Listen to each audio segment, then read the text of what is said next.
Chapter 6, Fundamental Rights and Duties. In the previous chapter, we studied how the Constitution of India was written. We also studied the main objectives of the Constitution. One way of ensuring that the objectives are achieved is to guarantee fundamental rights to the citizens. In this chapter, we shall study the rights included in the Constitution and why they are important. Introduction. Today, most countries, through their constitutions, grant rights to the citizens. The aim of such rights is to help in the all-round development of the people. Rights are necessary also for strengthening democracy. The fundamental rights, therefore, constitute a very important part of a constitution. I thought that uprisings in Tunisia or Egypt took place because those governments did not accept people's rights.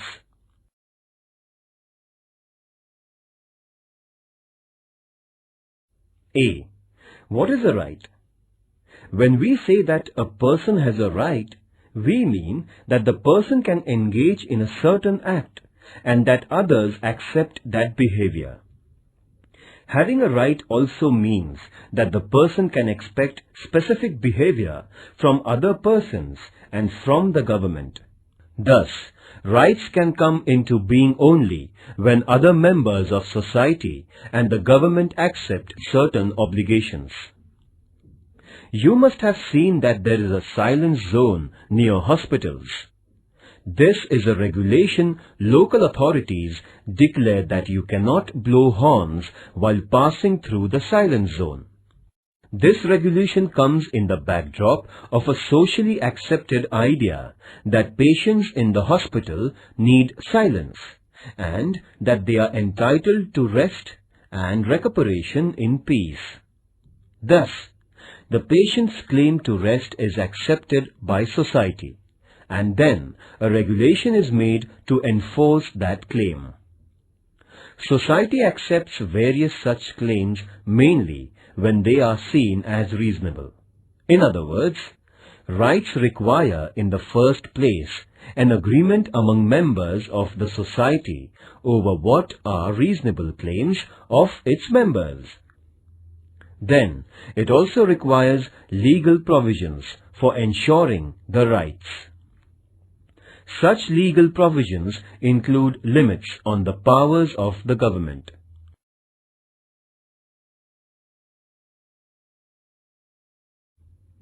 As you will learn later in Standard 10th, limits on the powers of government are seen as an important component of democracy. By agreeing to have limits on the government, a society ensures democratic government. When there are no limitations on government's powers, there is no democracy. I had heard of this word democracy, but did not know that it was related to rights. Must find out the rights of people in different democracies. When we say that we have freedom of speech, it means that other people around us also have the same right, and we all agree that we can freely express our opinions. Then, there must also be legal provisions for protecting the freedom of speech. There must be provision that police or any other government officers cannot unnecessarily restrict our right to express our views. In this sense, rights imply limitations on the powers of the government. By granting rights to citizens, governments agree to limit their powers. Read newspapers of 1 week. List the new items that are against the government or critical of the government or some leaders. What would happen if the government said that you cannot publish any news that is against the government or cannot publish news items that criticize the government? By allowing publication of news opposed to it, the government accepts certain limitations. This is also known as freedom of the press. This freedom is part of a freedom of speech.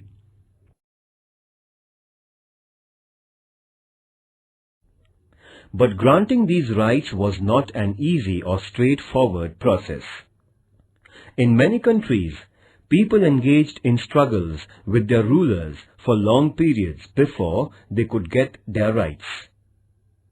When the Constitution of the United States was written in 1787, the idea of rights also existed.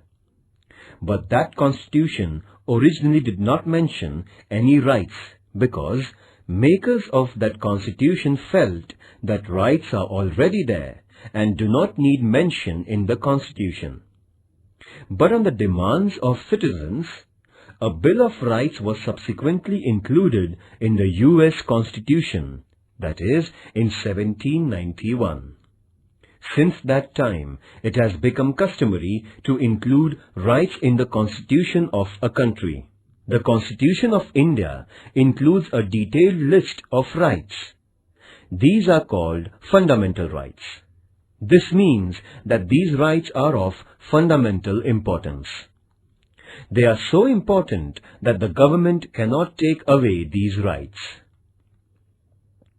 Long back in 1215, the British monarch had to agree to some restrictions over the monarchical powers. This agreement is famous as the Magna Charta, a charter agreed by the king. Even after this, there were many struggles in England between the people and the monarch. Those struggles resulted into many more limits on the powers of the king or queen. Ultimately, these struggles led to democracy and acceptance of citizens' rights. In 1776, the American people declared their independence from England. That declaration is known as the Declaration of Independence, in which it was asserted that certain rights of human beings were inalienable, meaning that nobody could take those rights away. Similarly, the French Revolution of 1789 also underlined the importance of rights through the Declaration of Rights of Man and of the Citizens. The French Revolution led to abolition of the monarchy and the rise of democracy in France. In what way rights are related to democracy?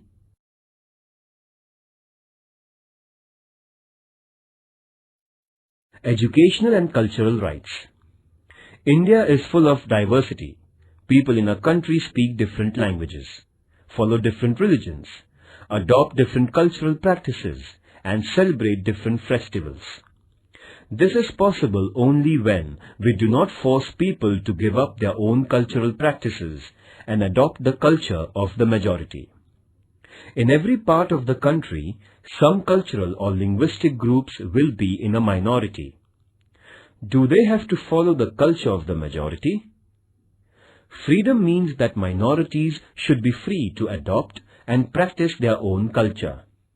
The Constitution has guaranteed such cultural diversity by protecting educational and cultural rights of minorities. A group belonging to language-based minority or religious minority will have the right to protect its culture and to form educational institutions.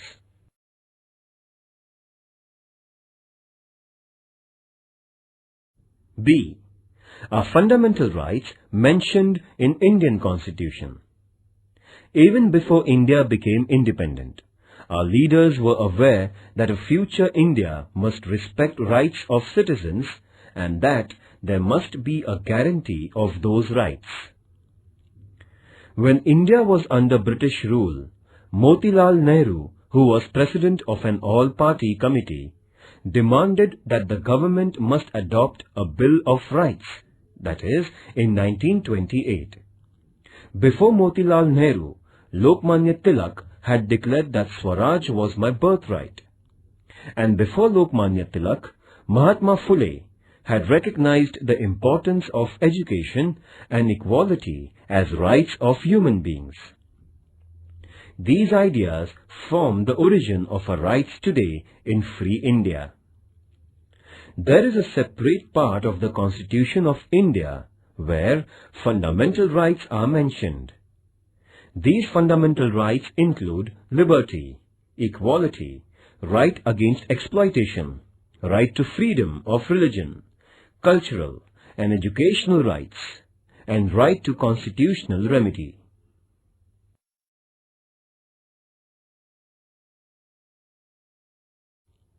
C. Human rights. It is now internationally accepted that every human being has certain rights. These are described as human rights. It is also accepted now that human rights should be adopted and guaranteed by every country, and necessary mechanism for protection of human rights should be created. In the year 1948, the United Nations adopted the Universal Declaration of Human Rights, 10th December 1948.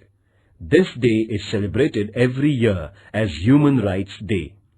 Later, in 1966, the General Assembly of United Nations adopted the International Covenant of Economic, Social and Cultural Rights, and many countries have signed that agreement. According to the international norm, India has created the National Human Rights Commission in 1993. The Universal Declaration of Human Rights lists many important rights. These include individual freedoms such as freedom of speech, movement, etc., right to equality, cultural rights, and freedom of religion. Besides this, Declaration also includes wide-ranging rights such as right to work, right to rest and leisure, right to education, etc. The purpose is to ensure a balanced development of every individual and ensuring equal worth of all persons. Dignity and justice for all of us, this is the motto of the Universal Declaration of Human Rights. Activity. Using Internet, find out countries that have adopted the Declaration of Human Rights. For information about the number of countries that have signed the International Covenant, access the UN website.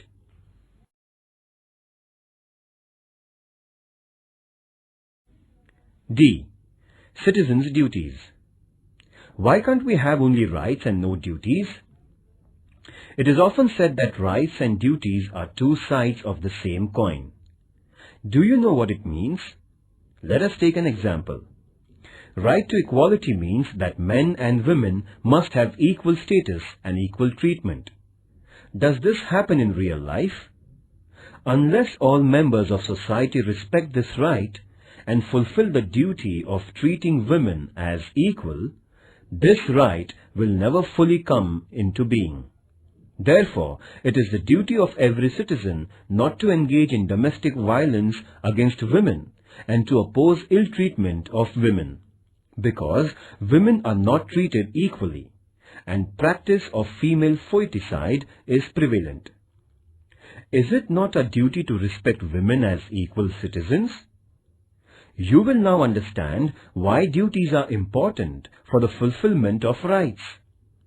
Just as society must respect our rights, society expects that we accept certain responsibilities as our duties. Some duties are listed in the Constitution as a fundamental duties. These include to respect the Constitution, to respect national flag and national anthem, to protect the country, to adopt a feeling of brotherhood towards all citizens of India, to protect the environment, to adopt a scientific approach, etc. Is there punishment if these duties are not performed? Ecological balance. Human beings are dependent on environment for air, water, trees and minerals. If we use these natural resources indiscriminately, that leads to environmental degradation. Our present generation may be happy to use as many trees as it can cut down, but what will happen to later generations? Already, over-exploitation of natural resources is leading to crises such as drop in rainfall, rise in temperature, and many other environmental hazards. This only shows the importance of duties. It is not our duty to use the natural resources carefully? Think of others and think of our future generations. Activity. Obtain a copy of the Constitution of India and make a list of fundamental duties. Discuss in your class why these duties are important. I can now see the link between rights and duties. Unless we are bound by the duty to protect our environment, how can later generations enjoy the benefits of forests and fresh air and other natural resources?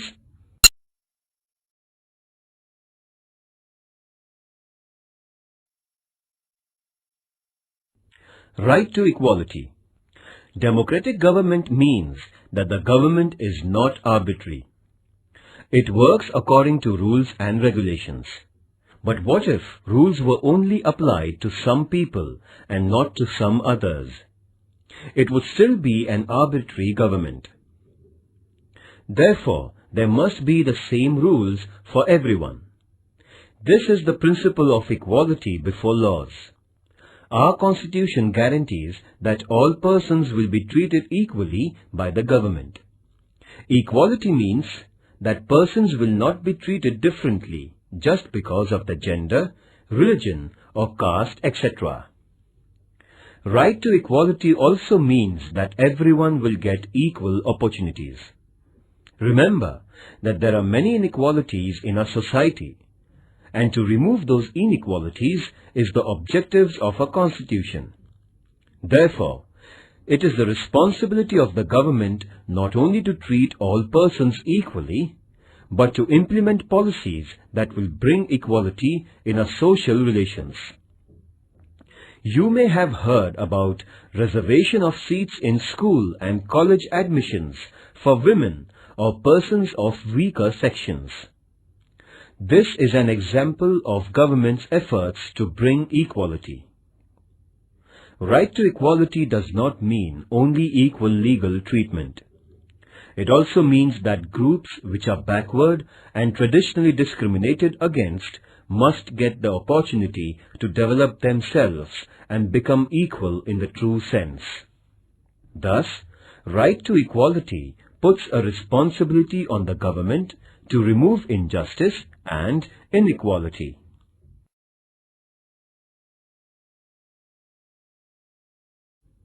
Right to freedom of religion. In India, people follow different religious practices, but the government does not support or oppose any religion. Every person is free to follow any religion and pray according to her or his religion and also propagate their religion. The government will not differentiate between persons of different religions only on ground of their religion. And because there is no religion which is the official religion of a country, government or government-aided institutions will not force us to follow any particular religious practice. Government also does not itself preach any religion or give religious education in schools aided by it.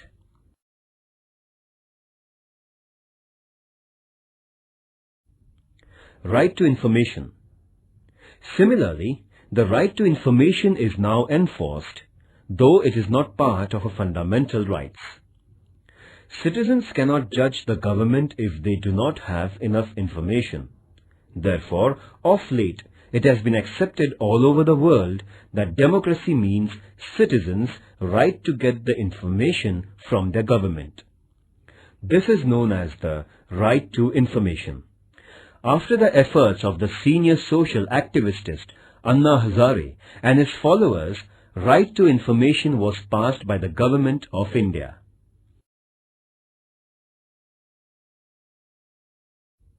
Right to liberty. Right to life is one of the most important rights of the individual. Our Constitution guarantees this right. It means that even the government cannot take away our life or cannot arrest us without reason and without legal procedure. But merely a guarantee of life is not enough. As human beings, we want to live a meaningful life. We want to do things we like. We want to develop our personality. follow our hobbies, pursue our own interests. For this to become a reality, we need an assurance that there won't be unreasonable restrictions on our personal liberties. Freedom of speech is one of the most important personal liberties. Besides, we have the liberty to form associations and organize meetings. We also have the freedom to move freely in different parts of the country and reside anywhere in the country. And we have the freedom to undertake any profession or business of our liking.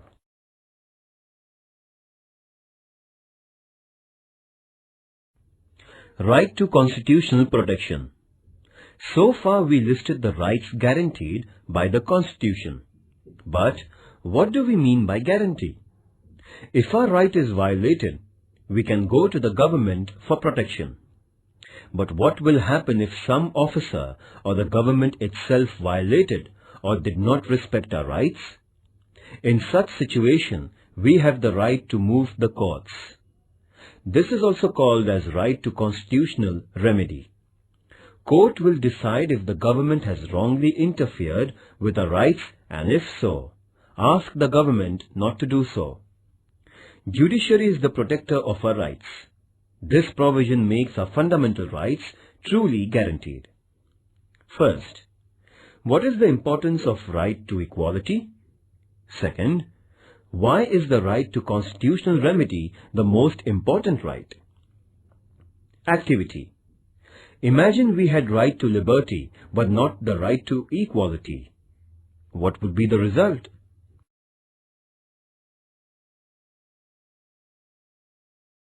Right against exploitation. Both liberty and equality will be violated if some people are forced by others to undertake some work against their wishes. Because of poverty, there used to be many people who would take loans from private moneylenders, and the moneylenders would then force them to work without payments until the loan and interest are repaid. This practice was known as forced labor or wait. The Constitution has declared such practices as illegal. There will be no slavery in any form, and nobody will be treated as a bonded labor. Another fallout of poverty is that children from poor families are required to undertake work and earn money. As a result, children are sometimes employed in very hard and dangerous jobs, such as the job of making firecrackers. The Constitution has banned such practices because these involve exploitation of children. Children below the age of 14 years of age cannot be employed in hazardous jobs.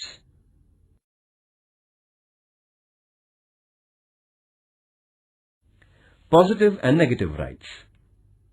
Rights are necessary for our personal development. They are necessary also for the well-being of the society.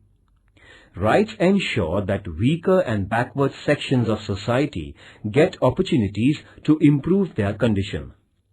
The right to equality is very important in this respect.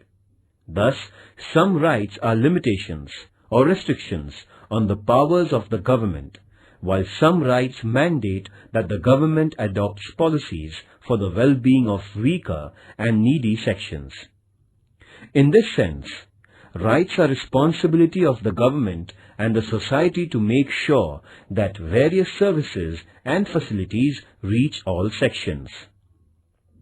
So, our rights are twofold. Some rights are restrictions on government, what the government cannot and should not be doing. Let us call them negative rights, because they tell us what the government should not do. On the other hand, some rights tell what the government should do. These are positive rights. Right to education, for instance, is a positive right. On the other hand, freedom of speech is a negative right, meaning that it states that government cannot put unreasonable restrictions on a freedom of speech.